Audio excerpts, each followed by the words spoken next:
Out.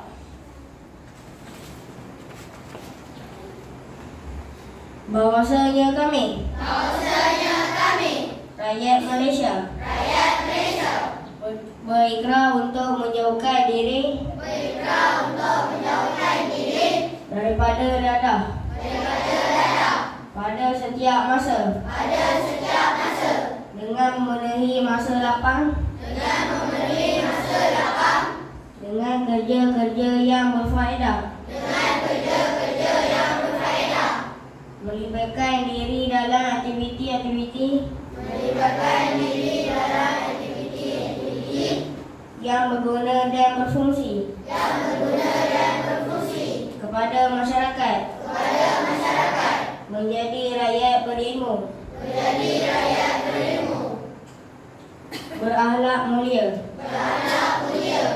dan mengamal cara hidup sihat dan cergas menyediakan diri untuk mengisi keperluan wawasan dan membantu segala usaha bagi membebaskan